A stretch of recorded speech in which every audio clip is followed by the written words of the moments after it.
Welcome to the show.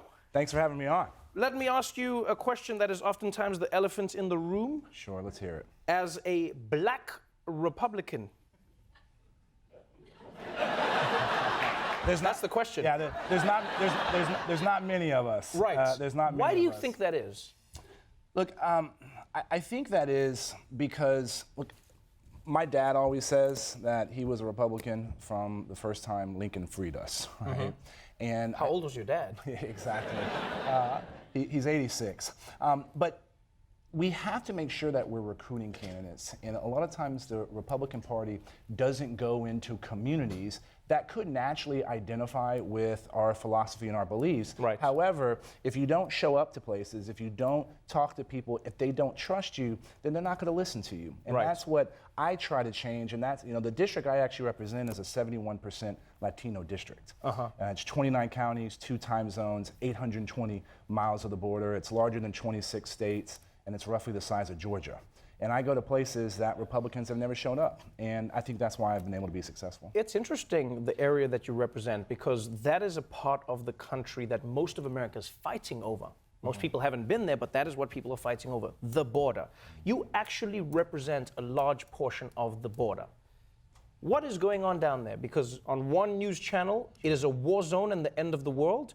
On another news channel, it is only a utopian gateway where willing workers are coming through. Which one is it? Well, it's somewhere in the middle, right? Which is usually the case. There's a problem at the border right now. There's no doubt about that. $67 billion of drugs are coming into our country illegally. Right. Last year, about 400,000. But is that through the border, like the illegal border, or is that ports of entry, legal ports of entry? Ports of entry, and some of it is coming in between the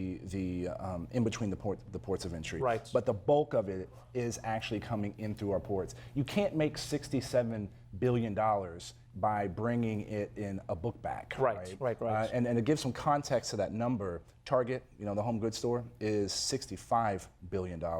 The U.S. intelligence budget is $61 billion. Wow. And now in some of our communities, especially in the Midwest, you're having people dying from drug use versus, and that's higher than deaths on the roads. You also have 400,000 people that try to come in our country illegally. Last year, right now, that number is about 300,000. And the difference right now is about 60% are families and unaccompanied children. In the 80s, when Border Patrol really got ratcheted up, yes, they were dealing with males, single men, right? But here's the problem. We don't have operational control of our border. We don't know everything that's going back and forth across our border. The reason is because our strategy has been flawed for so many years. We're not looking at all 2,000 miles of border at the same time. You can protect our border and facilitate the movement of goods and services at the exact same time. Well, let's talk about that. Let's talk about the border and the wall. Donald Trump has said the wall is what is going to protect America. You put the wall up there and then you stop the drugs, you stop the criminals, you stop the rapists. Some of them are good people, but you stop everyone else. Now, when you look at the border wall, what's interesting about your record is that you're a Republican, but you voted against Donald Trump's national emergency border wall.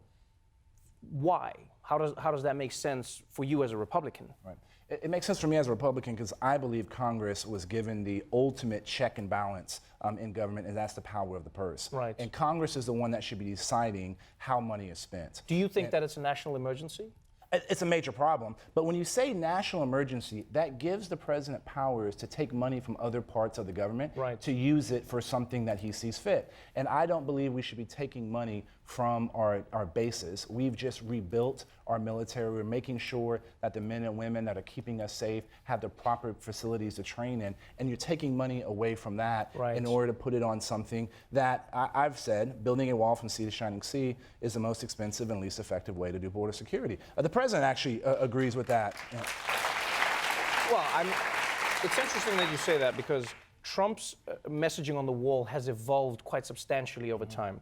Some have credited you with some of the new messaging because you haven't met the president directly, but you speak to Mulvaney and some of the other people in Trump's staff, and your talking points and your beliefs have found their way into his speeches. He used to say, we're going to build a wall, a big, powerful, big, strong wall, big wall, beautiful wall, and then You were saying, no, we don't need that. We need a smart wall. We need a wall. We need technology. We need sensors. We need fiber optic cable, et cetera, et cetera. And then he started saying that. He says, not going to be just a medieval wall. It's going to be smart. It's going to be beautiful, what that guy said.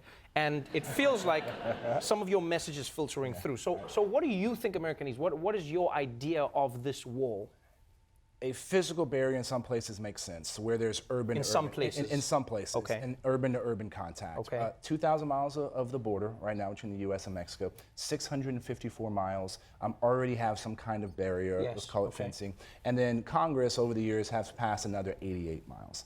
What we need is technology. The technology exists to determine the difference between a bunny rabbit and a person. You can track that threat until you're able to deploy the most important resource, men and women in Border Patrol. Right. And in some parts, especially in my district, I have the Chihuahuan Desert. It's the biggest desert in North America. Border Patrol's response time to a threat is measured in hours to days. So if you can't get to somebody in hours or days, a wall is actually not a physical barrier. It's a waste of money, so we need to be having technology. And we need more men and women in Border Patrol. Right now, today, there are 2,000 positions that are unfilled within Border Patrol. One of the reasons is it's a retention problem within Border Patrol.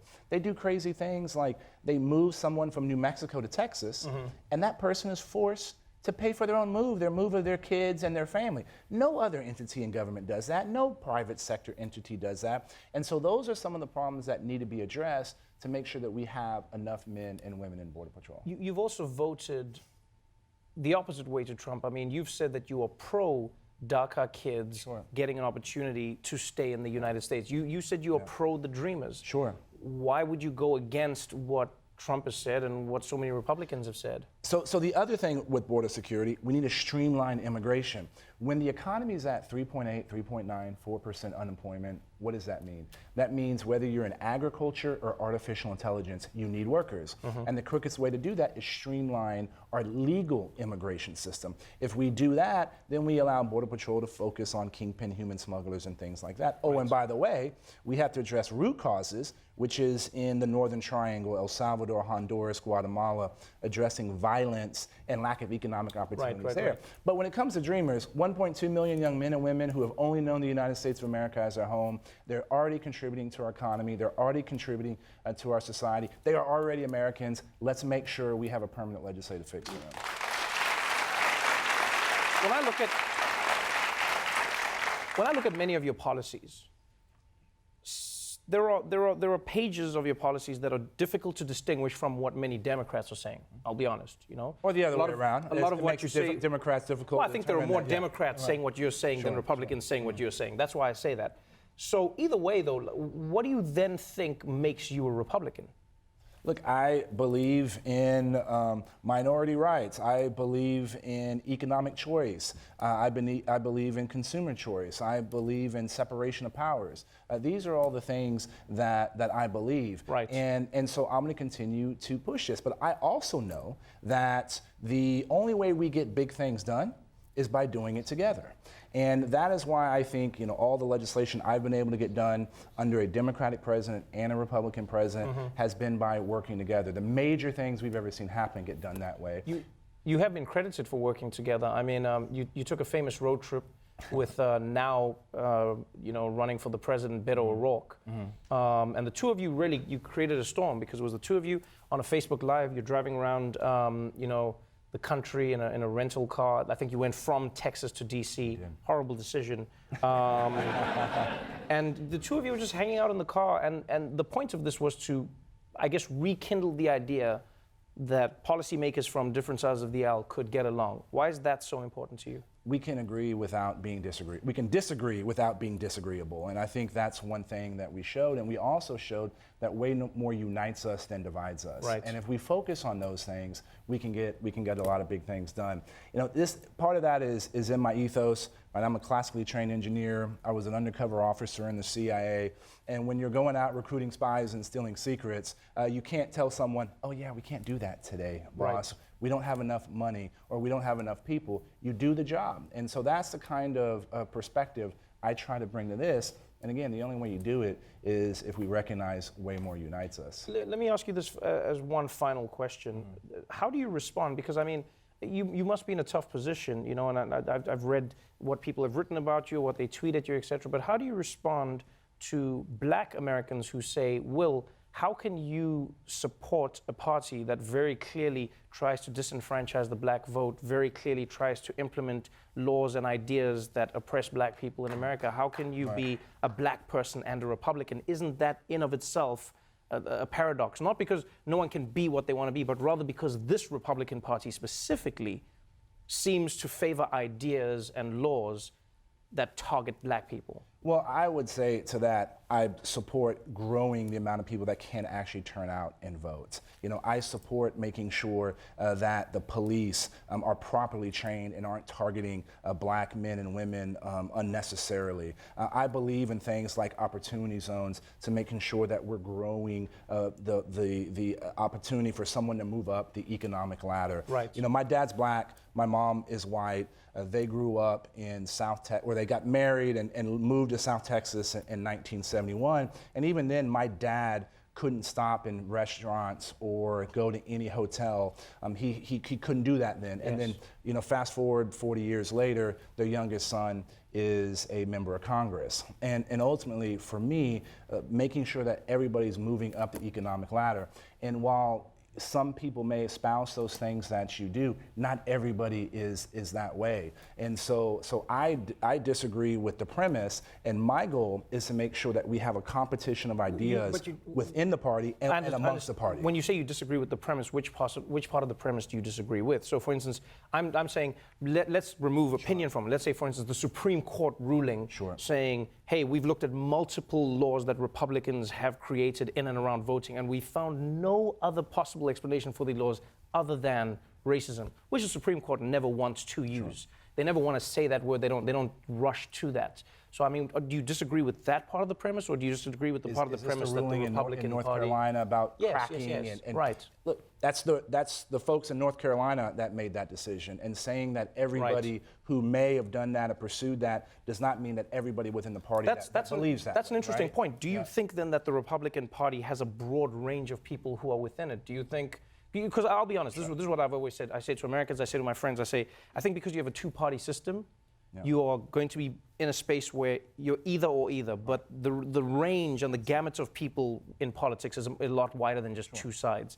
When you look at yourself within the Republican Party, do you find yourself being more centrist, or do you find that the Republican Party is more extreme than you are? Do you find some of it is more extreme? Where do you see yourself within the party itself? So I always, when someone tries to put a label on it, you know, that always frustrates me, because it's a myopic way of looking at the problem.